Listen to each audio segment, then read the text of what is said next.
এমনও হাজারো কথা, এমনও হাজারো গল্প, অজানা গল্প, যেগুলো তারা কারো কাছে বলতে পারে না। নীরবে নিভৃতে তাদের বুকের গহীন কোনো জঙ্গলে আটকে যায় স্মৃতির পাতাতে। শীতের প্রচন্ড কুয়াশাকে হার মানিয়ে গোধূলি রাঙা সূর্যটা আজ খেজুর গাছের দোদুল্যমান পাতার মধ্য দিয়ে উঠেছে ঘড়ির কাঁটায় ঠিক 8টা সমপরিমাণ পূর্বে। এই তীব্র শীতে আমাদের মন যখন কাঁথা কম্বলের সেই পরম উষ্ণতা চাচ্ছে, ঠিক তখনই এই শীতের রুক্ষতাকে হার মানিয়ে কিছু কৃষক ছুটে চলে যাচ্ছে মাঠের দিকে। তাদের কর্মব্যস্ত জীবন শুরু হয়ে গেছে সেই ভোরের আজানের থেকেই। তাদের আজ অনেক কাজ। এই বিস্তর ফাঁকা ভূমিতে আজকে তাদের ভেজাইতে হবে পানি দিয়ে।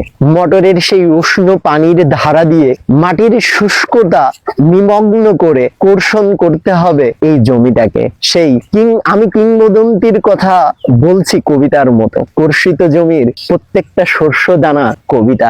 এই শুষ্ক মাটির প্রতিটি দানাকে ভেজানোর জন্য কৃষক ছুটে চলে যাচ্ছে আজ মাঠের দিকে।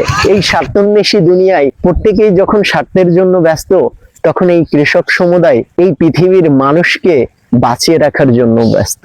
সে তার এই কৃষিকাজের মাধ্যমে শুধু যে তার পরিবারের মুখে অন্ন তুলে দেন, শুধু তা নয়, তিনি অন্ন তুলে দেন সমস্ত মানব কুলের মুখে। আজকে তারা এই বিস্তীর্ণ ফাঁকা মাঠ পানি দিয়ে ভেজাবেন।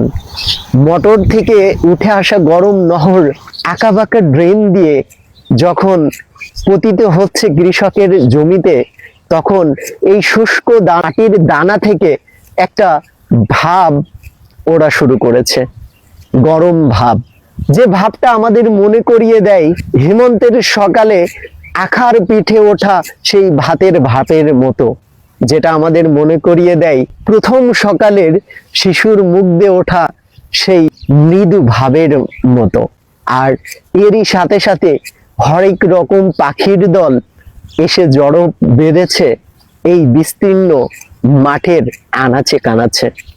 এদের মধ্যে বেশিরভাগ হচ্ছে শালিক, কাকাতুয়া, ফিঙ্গের রাজা, মাছরাঙা, মাঝে মাঝে দুটো একটা বক। কৃষকের জীবনের পরদে পরদে জড়িয়ে থাকে এমনও হাজারো স্মৃতি, এমনও হাজারো কথা, এমনও হাজারো গল্প, অজানা গল্প, যেগুলো তারা কারো কাছে বলতে পারে না।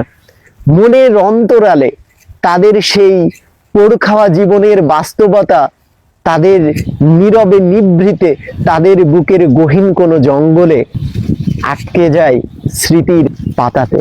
তবু তারা মাঠে আসেন, তবু তারা কাজ করেন, তবু তারা নির্মাণ করেন আমাদের ভবিষ্যৎ, আমাদেরকে বাঁচিয়ে রাখেন এই পৃথিবীর উপর।